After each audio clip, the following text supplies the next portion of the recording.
বিশেষ সম্প্রদায়ের শিশুদের শিক্ষার আলো পৌঁছে দিচ্ছেন ফ্লোরেন্স। 2007 সাল থেকে এই কর্মসূচি চালিয়ে যাচ্ছেন তিনি। সম্প্রতি তিনি আয়োজন করেছেন একটি কনসার্ট। ফাতেমা রহমান রুমার রিপোর্টে বিস্তারিত।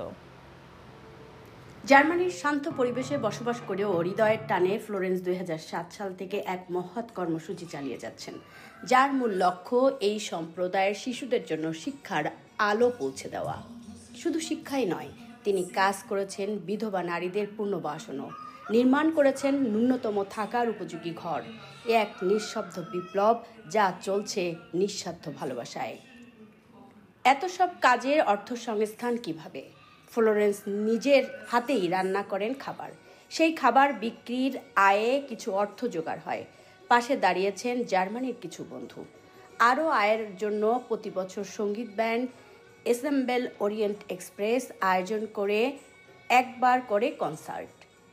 এই অর্থই যায় স্কুল ও পুনর্বাসন প্রকল্পে।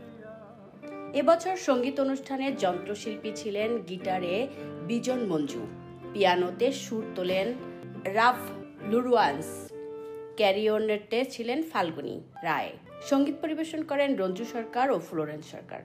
ফ্লোরেন্সের উদ্যোগ শুধু এখানেই থেমে নেই। বাল্যবিবাহ ও নারী নির্যাতনের মতো সামাজিক সমস্যার বিরুদ্ধেও তিনি কাজ করছেন। মেয়েদের সচেতন করছেন তাদের অধিকার নিয়ে, নির্যাতনের বিরুদ্ধে মুখ খোলার সাহস যোগাচ্ছেন। মূল উদ্দেশ্য হলো রাজস্থানের থর মরুভূমিতে অনেক ছেলে মেয়ে আছে, বাচ্চা কাচ্চা আছে যারা মরুভূমিতে বাস করে। তাদেরকে কি করে স্কুলে পাঠানো যায়, এটাই মূল উদ্দেশ্য।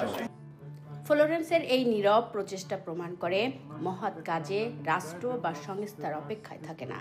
একজন মানুষের ইচ্ছা, দায়বদ্ধতা আর ভালোবাসা থাকলেই পরিবর্তনের বীজ বপন সম্ভব। Fatema Rahman Ruma, I1TV, Germany.